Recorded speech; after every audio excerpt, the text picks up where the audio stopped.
Si tu veux multi-stream sur Twitch et YouTube par exemple, eh bien c'est possible gratuitement avec un plugin open source et relativement simple à prendre en main. Je dis relativement simple parce que sans cette vidéo tu vas peut-être pas y arriver, mais avec cette vidéo tu auras toutes les explications nécessaires. Et en plus de ça, c'est un plugin qui est très bien intégré dans OBS, donc il est très facilement utilisable et on retrouve un peu le fonctionnement et la façon de fonctionner de OBS. Évidemment, avant de te montrer comment ça fonctionne, n'hésite pas à t'abonner et à liker la vidéo et à commenter également, en sachant que je le précise, je stream régulièrement, en tout cas le plus possible, au moins 2 fois par semaine. Donc si tu veux jeter un œil, c'est sur YouTube directement, donc tu peux t'abonner en activant la cloche, ou sur Twitch directement. Bref, merci d'avance et on passe tout de suite sur mon écran. Alors avant de passer au plugin, il faut installer un logiciel de stream, d'enregistrement comme OBS, et d'ailleurs ce n'est compatible que avec OBS. Et en vrai, vu que c'est un peu le meilleur logiciel de streaming ou d'enregistrement qui existe sur PC, qui est en plus gratuit et open source, je pense que tu l'utilises déjà. Mais si ce n'est pas déjà fait, tu as le lien en description et tu cliques sur Windows, macOS ou Linux en fonction de ta plateforme. Si je peux juste donner une petite recommandation personnelle, ne pas utiliser la 31.1.2, j'ai que des crashs avec cette version-là, donc plutôt utiliser la 31.1.1, dans mon cas, je n'ai plus de crash, donc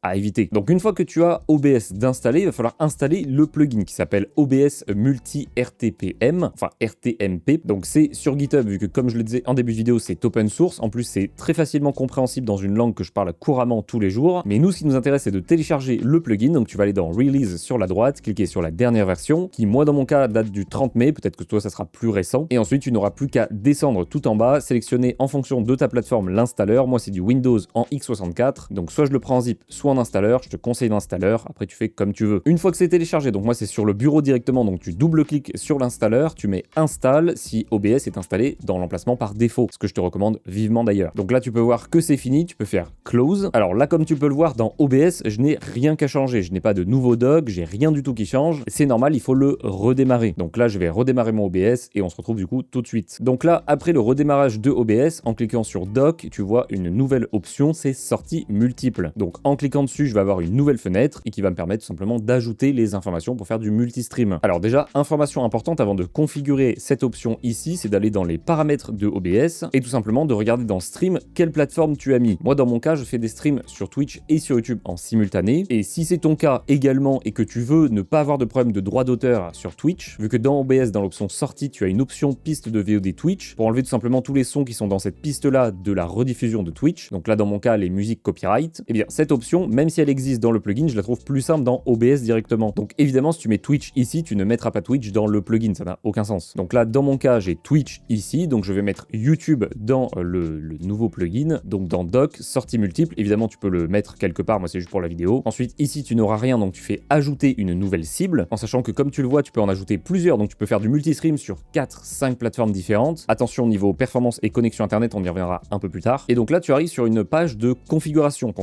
totale, très complète, et c'est ça qui est vraiment bien avec le plugin. Donc tout en haut, moi je vais déjà donner un nom, je vais l'appeler YouTube, vu que ça sera la cible de ce multi-stream. Dans le protocole, tu peux laisser RTMP, normalement sur toutes les plateformes ça fonctionnera parfaitement. Dans paramètres du service, il va falloir mettre l'URL et la clé de stream. Je vais te montrer où la chercher sur YouTube, et après ça changera d'une plateforme à l'autre, mais c'est quasiment identique. Et ensuite en dessous, tu as tout ce qui est paramètres vidéo, paramètres audio et autres paramètres, ça on va le voir dans un instant. On va d'abord mettre l'URL et la clé de stream. Donc pour la clé de stream de YouTube, tu vas aller dans la partie passer au direct de YouTube. Ensuite, tu vas aller dans diffusion en streaming et là, tu vas avoir juste en dessous, justement, donc juste ici, l'URL du flux ainsi que la clé de flux. Donc, si on retourne tout simplement dans le plugin, tu vois qu'il me faut l'URL, la clé de stream. Donc, URL, je l'ai juste ici. Donc, URL de flux, je fais copier, je peux retourner sur OBS et la coller. Et clé de stream, pareil, je fais copier, je retourne sur OBS et je la colle. Ça, je te conseille de ne surtout pas le leak si tu ne veux pas que quelqu'un puisse stream sur ta chaîne. C'est quand même un peu plus simple. Donc, une fois que ça c'est fait, techniquement, je peux faire OK et lancer un stream en simultané. Mais ça sera pas parfait. Pourquoi je dis que c'est pas parfait? Parce que chaque plateforme a un peu des recommandations en termes de performance, en termes de qualité, et surtout si tu as une plus ou moins grosse config, il y a des paramètres que tu vas plus ou moins changer. Déjà, peu importe ta config, dans autres paramètres, ce qui est pas mal, c'est de synchroniser le démarrage avec OBS et de synchroniser l'arrêt avec OBS. Ce qui signifie que si je lance mon stream de façon classique avec le petit bouton commencer le stream ici, ça commencera mon stream Twitch et YouTube en simultané, ou en tout cas toutes les autres sorties que j'ai configurées, parce que comme je l'ai dit, je peux en configurer plusieurs. Et du coup, si je clique après sur arrêter arrêter le stream, donc il sera au même endroit, et bien là ça arrêtera tous mes streams en même temps, ce qui est aussi très pratique. Mais attention tout de même, dans certains cas ça peut être moins pratique. Par exemple, si tu en as un des deux qui plante, si par exemple tu as Twitch et YouTube en même temps, tu as un problème sur Twitch et pas sur YouTube, bah si tu coupes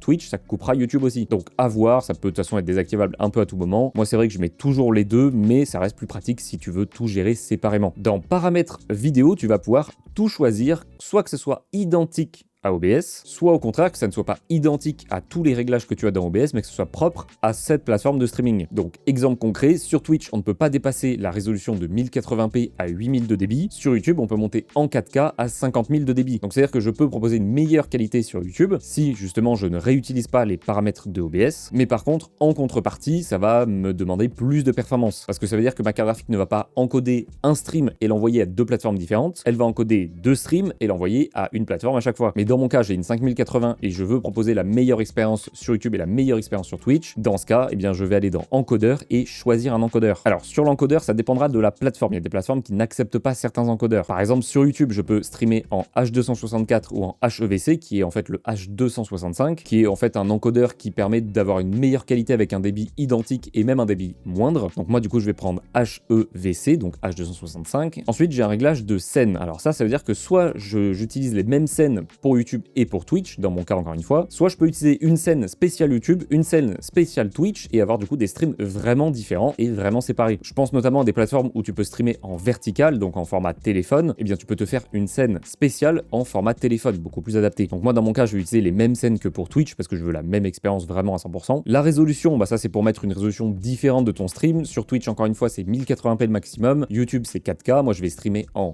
2,5K, en 1440p. Donc ce que je vais faire, c'est que je vais écrire 2560 par 1440, ce qui est la résolution du coup 1440p. Une fois que c'est fait, je peux choisir le framerate de la fréquence d'image. Bon là je vais mettre à 60, je vous conseille tous de mettre à 60. Ensuite j'ai également les options de contrôle du flux, donc en termes de bitrate, etc. Donc ça j'ai déjà fait plein de vidéos sur YouTube qui te montrent comment choisir, etc. qui sont encore actuelles à l'heure actuelle. Ça fait 2 fois actuelles mais t'as compris. Et évidemment il faut respecter les exigences de la plateforme. Donc Twitch ça va être 8000 maximum, même plutôt 6000. Et YouTube c'est 50 000, mais moi je vais mettre 25 000 parce que ça suffit pour de la 1440p. Je peux même descendre à 20 000. Intervalle d'image clé en général, on met toujours 2. Le réglage prédéfini, ça va vraiment changer en fonction de ta config. C'est un des réglages qui prend le plus de performance et du coup qui libère aussi le plus de performance si tu le réduis. P5, on va dire que c'est vraiment le maximum à mettre. P6 et P7, même ma 5080, elle assume pas. Peu importe la résolution. Et ensuite, si tu as une carte graphique un peu plus légère ou une config un peu plus modeste, eh bien tu as moyen, rapide, très rapide ou le plus rapide. Pareil, j'avais fait une vidéo il y a un petit moment quand les fonctions venaient de sortir qui comparait les différents réglages en termes de qualité graphique pour voir si c'était vraiment en dessous ou si c'était vraiment mieux. Et spoiler alert, il n'y avait pas une grande différence non plus. Dans le réglage, alors haute qualité, ça va être la qualité standard, on va dire. Très haute qualité, ma carte graphique n'assume pas non plus. Et faible latence et très faible latence, bon, il n'y a pas une grande différence de latence, ça peut permettre d'alléger un peu la configuration. Donc ça dépend vraiment de ta config de ton PC. Mode de passage, bon ça tu peux mettre passe unique, pareil, ça libère un peu et en termes de qualité c'est plutôt similaire. Prévisualisation et qualification adaptative, bien ça je te conseille de l'activer si tu as vraiment un petit bitrate, donc par exemple 8000 sur Twitch, mais que tu veux une meilleure qualité, en tout cas un ressenti de meilleure qualité, une moins bonne pixelisation, enfin moins de pixelisation. Par contre ça prendra vraiment beaucoup de perf, donc moi dans mon cas, bon sur YouTube vu que le débit est très haut, je peux l'enlever. Évidemment encore une fois, ça dépend de ton cas. Ensuite le reste, il n'y a pas besoin de toucher, donc là c'est que des réglages si tu n'as pas mis la même chose que pour ta sortie principale, mais si tu veux faire un stream identique sur YouTube et sur Twitch en termes de qualité, bah là ici tu mets juste Reuse the Streaming Encoder as OBS. Pour la partie audio, alors ça pareil, tu peux réutiliser la même sortie audio que dans OBS que tu vas principalement faire, sauf si tu streams comme moi sur YouTube et que les musiques sont automatiquement strike directement, peu importe la musique, c'est forcément strike. Donc là, dans ce cas-là, tu vas mettre la dernière option, la troisième, t'as pas trop le choix. Tu vas mettre une sortie audio, donc là, ce sera à toi de configurer dans OBS les sorties audio. Je l'expliquerai un tout petit peu après pour les gens qui ne sont pas forcément familiers avec ça, c'est un peu complexe à prendre en main au début, mais après c'est plutôt simple. Donc moi, dans mon cas, je vais mettre 3. VOD track, je n'ai pas besoin parce qu'il n'y a pas cette fonctionnalité-là sur YouTube. Si tu es sur Twitch, par contre, tu peux avoir cette fonctionnalité-là. Et le débit, je peux mettre le maximum, c'est-à-dire 320, et on est bon. Donc là, tout le plugin est entièrement configuré. Alors, tu as aussi une option sortie ici, mais je te conseille absolument pas de toucher. En tout cas, normalement, tout ce que tu as ici, c'est correctement configuré. En tout cas, c'est configuré. Et ensuite, tu peux faire OK pour sauvegarder. Et donc là, si tu veux stream sur une nouvelle sortie, encore une fois, une autre plateforme, par exemple, je peux faire ajouter une nouvelle sortie. Et si, par exemple, cette sortie-là a les mêmes réglages personnalisés que YouTube, par exemple, donc la sortie qu'on a fait juste avant, et bien là, tu peux faire partager depuis et mettre YouTube.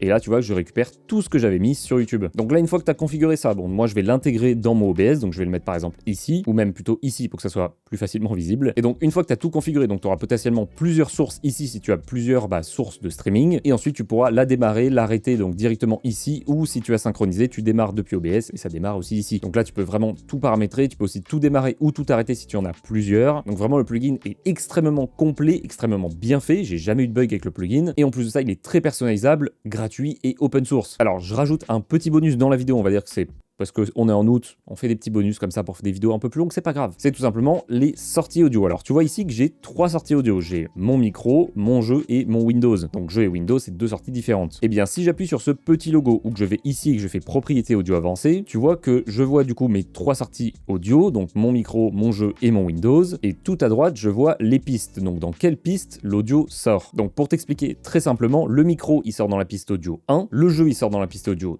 3, pardon, et le Windows il sort dans la piste audio 2. Donc ce qui signifie que là en fait je peux avoir une piste audio avec uniquement ma musique. Imaginons que Windows c'est ma musique, et bien la musique sera uniquement dans la piste audio numéro 2. Ce qui signifie également que si dans ma piste audio du micro je rajoute la piste audio 3, et bien dans ma piste audio numéro 3 il y aura et le micro et le son de Windows, enfin le son du jeu plus précisément. Donc là vu que j'ai configuré comme ça, je peux aller donc, je peux fermer, je peux aller dans les paramètres de OBS, aller dans sortie, et là tu vois piste de VOD Twitch, donc tu l'actives si ce n'est pas déjà fait, et tu choisis quelle piste sera dans la VOD. Donc là dans mon cas faut pas que je mette la piste 2 parce que ce sera uniquement la musique, c'est pas du tout ce que je veux, donc va falloir que je mette la piste audio 3 pour avoir uniquement le son de mon micro et le son de mon jeu, de mon Windows, etc. mais juste pas ma musique. Donc ça demande juste une petite compréhension légère, c'est pas très compliqué, et du coup c'est le même principe avec le plugin ici. Quand tu mets ta piste VOD, tu ne mets pas celle où il y a ta musique. Donc faut bien penser à séparer ta musique des pistes audio juste ici, et ensuite tu es nickel, tu es libre niveau libre de droit. Malheureusement l'option n'est que sur Twitch, de plateforme que je connais en tout cas, donc tu ne pourras pas faire autrement sur YouTube par exemple. Donc là en soi je t'ai tout montré, j'espère que c'était plutôt clair parce qu'en fait il y avait pas mal d'informations techniques où il y en a certaines où je suis allé un peu vite parce que j'ai déjà fait une vidéo vraiment dédiée et très complète de plus de 10 minutes, donc je vais pas rajouter encore 10 minutes à cette vidéo, et surtout que c'est toujours actuel et c'est toujours utile, donc c'est bien à prendre en compte. Évidemment je te mettrai le lien en description, comme ça si tu veux la regarder, avoir toutes les informations, tu pourras, et très facilement. N'hésite pas à me dire du coup ce que tu as pensé de ce plugin, parce que je sais qu'il y a plein de moyens de faire du multistream, souvent c'est payant, souvent il y a des overlays, des fois c'est pas forcément très bien intégré, très pratique. Là c'est vrai que je t'ai pas montré comment avoir un chat où il y a et Twitch et YouTube et les autres plateformes en même temps sur le même chat. Donc ça si ça t'intéresse je pourrais faire une vidéo autre dédiée, c'est un peu plus simple mais bon,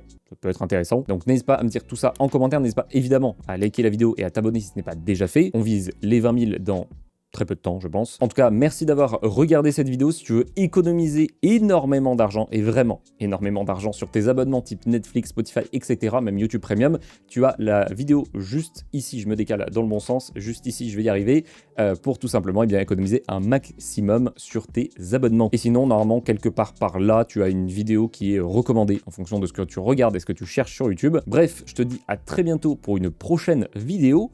Ciao ciao.